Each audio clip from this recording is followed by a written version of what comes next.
नमस्कार विद्यार्थी मित्रांनो, स्वागत आहे तुमचं आपल्या माऊली क्लासेसच्या यूट्यूब चॅनलवरती. तर आज आपण विदर्भातील अशा एका कॉलेजबद्दल बोलणार आहोत, जे कॉलेज विदर्भातील विद्यार्थ्यांसाठी एक गोल्डन ऑपॉर्च्युनिटी असते.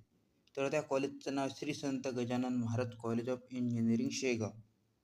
तर या व्हिडिओमध्ये आपण या कॉलेजच्या फीजबद्दल, प्लेसमेंटबद्दल, कट ऑफबद्दल आणि ज्या सगळ्या बेसिक फॅसिलिटीज अवेलेबल आहेत त्या सगळ्या गोष्टी डिस्कस करणार आहोत. तर चला तर मग सुरू करूया आजच्या व्हिडिओला. तर सुरुवातीला बघूया कॉलेजच्या हिस्ट्रीबद्दल. तर हे कॉलेज लोकेट आहे शेगावमध्ये. शेगाव हे बुलढाणा डिस्ट्रिक्टमध्ये होते. शेगावला गजानन महाराजांची संत नगरी सुद्धा म्हणले जाते. त्यानंतर या कॉलेजचं इस्टॅब्लिशमेंट इयर आहे 1983. जवळजवळ कॉलेजला 40 इयर्स अबाव झालेले आहेत. तर हे college one of the oldest कॉलेजमध्ये येतं महाराष्ट्रातील.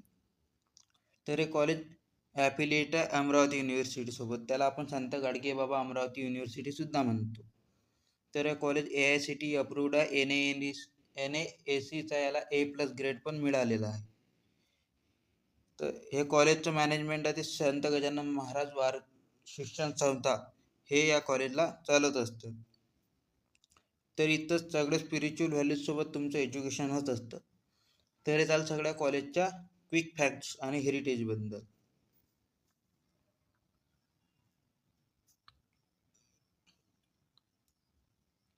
तर आता बोलूया कॉलेजमध्ये कोणकोणते प्रोग्राम्स अवेलेबल आहेत. तर या कॉलेजमध्ये BE आणि ME सारखे कोर्सेस अवेलेबल आहेत. तर BE computer science and engineering, IT, mechanical engineer, electrical engineering आणि ENTC ह्या सगळ्या ब्रांचेस अवेलेबल आहे. तसंच ME CSE, ENTC आणि इलेक्ट्रिकल पॉवर सिस्टीम एवढ्या सगळ्या ब्रांचेस अवेलेबल आहेत. तर आता बोलूया आपण कॉलेजमध्ये ब्रांच वाईज किती सीट्स अवेलेबल आहे. तर CSE या कॉलेजमध्ये अवेलेबल आहेत 120 सीट्स. इलेक्ट्रिकलमध्ये इलेक्ट्रॉनिक्स अँड पॉवर हा सब्जेक्ट अवेलेबल आहे. तर यामध्ये 60 सीट्स अवेलेबल आहे.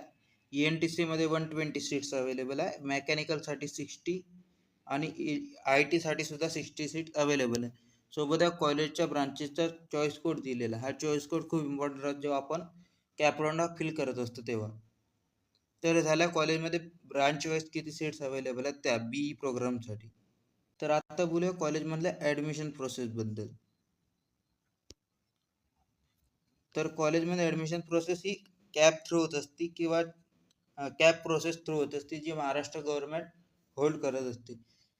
तर कॅप थ्रू ॲडमिशन होत असते किंवा इथं 20% सीट्स ह्या मॅनेजमेंट कोटा थ्रू पण भरल्या जातात. तर यामध्ये सुरुवातीला तुम्हाला CET किंवा JEE कुठली पण एक एक्झाम द्यावी लागेल.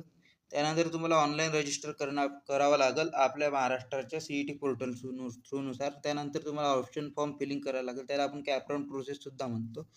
त्यानंतर तुम्हाला सीट अलोकेट होती तुमच्या मेरिटवरती, कॅटेगरीवरती आणि प्रेफरन्सवरती. तरी झाली ॲडमिशन प्रोसेसबद्दल. तर आता बघूया आपण कट ऑफबद्दल. तर हा कट ऑफ जो आहे तो एक्झॅक्ट नाही, हा प्रिवियस कट ऑफ बघून तुम्हाला सांगण्यात जायचं आहे. तर CSE या ब्रांचचा कट ऑफ हा 94.5 to 99 पर्यंत असतो. ITचा 91.5 पासून तर 93.6 पर्यंत. तसंच ENTCचा 89 to 91. इलेक्ट्रिकल मेकॅनिकलचा हा 80 to 86च्या मध्ये असतो. जे कट ऑफ आहे फ्लक्च्युएट होऊ शकतात तुमच्या ब्रांचनुसार. हा सगळा कट ऑफ जो आहे तो ओपन कॅटेगरीसाठी आहे. त्यानंतर या कॉलेजचा फी स्ट्रक्चर बघूया. तर ओपन कॅटेगरीसाठी या कॉलेजची फी आहे 1,09,000 पर इयर. एवढी ही ओपन कॅटेगरीची फी राहते. फी ही TWS कोटामध्ये कमी फी होत असते. त्यानंतर आपल्या कॅटेगरी वाईज फीमध्ये आपल्याला ट्युशन फी मिळत असती, म्हणजे स्कॉलरशिप मिळत असती. तर SC ST OBC वाल्यांनी आपल्या फी स्ट्रक्चर बघून घ्या. हे ओपन कॅटेगरीसाठी फी स्ट्रक्चर आहे.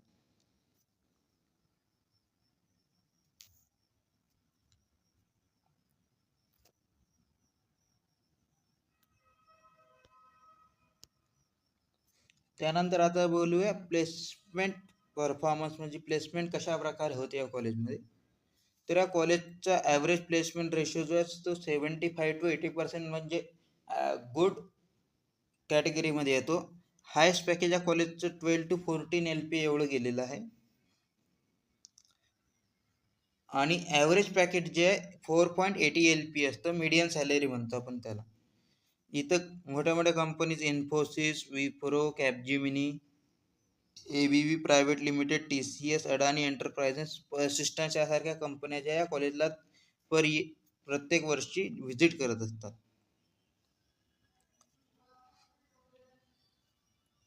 त्यानंतर कॅम्पस बद्दल बोलूया. तर इथं अकॅडमी बिल्डिंग ज्या चांगल्या आहेत. त्यानंतर हॉस्टेल आहे, बॉईज आणि गर्ल्ससाठी अवेलेबल आहे.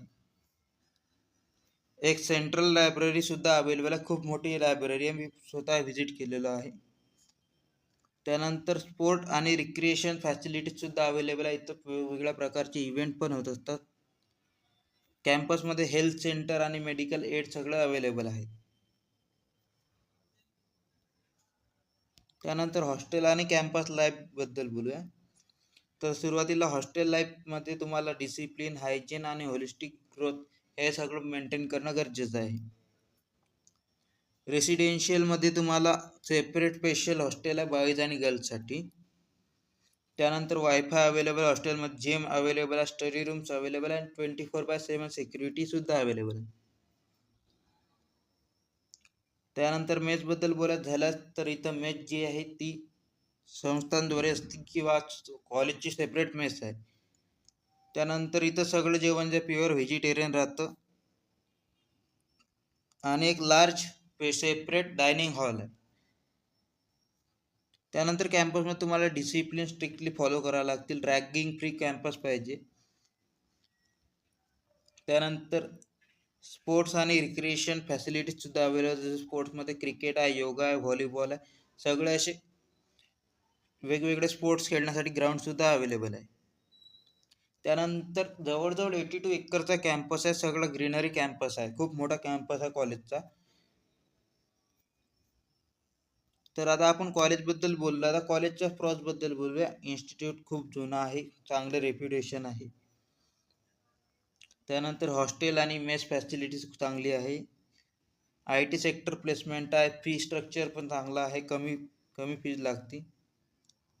परंतु याचे कॉन्स बघितलं गेलं तर हे विदर्भ रिजनमध्ये, तर विदर्भ रिजनमध्ये जास्त कंपन्या ज्या आहेत त्या व्हिजिट करत नाहीत. सुरुवातीला पुणे मुंबई साईडला करतात. त्यानंतर लोकेशन कन्स्ट्रेंटबद्दल बोललो. कॉलेज ऑटोनॉमसने युनिव्हर्सिटीशी ॲफिलिएट आहे, तर युनिव्हर्सिटीची जे डिसिजन आहे तेच फायनल राहतील. तर हे सगळं जे आहे हे कॉन्स आहे त्या कॉलेजचे. तर आता फायनल वर्डिक्ट, जर तुम्हाला पुणे या ठिकाणी जर जमत नसेल तर शेगावचं college, Sant Gajanan Maharaj college of engineering हे तुमच्यासाठी खूप चांगलं ऑप्शन ठरू शकतं. कॉलेजची लिगसी खूप चांगली आहे. त्यानंतर प्लेसमेंट पण चांगला आहे IT सारख्या ब्रांचेससाठी.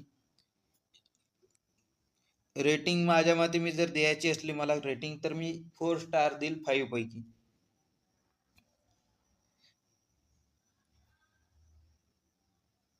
तर एवढं सगळं आजच्या व्हिडिओमध्ये आपण डिस्कस केलं कॉलेजबद्दल. जर तुम्हाला आणखी काही डाऊट असेल तर कमेंटमध्ये विचारा आणि यानंतर आपण कुठल्या कॉलेजचा रिव्ह्यू करायला हवा कमेंटमध्ये नक्कीच सांगा. जर तुम्हाला व्हिडिओ आवडला असेल तर व्हिडिओला लाईक करा, चॅनलला सबस्क्राईब करा आणि आपल्या मित्रापर्यंत शेअर करा. धन्यवाद.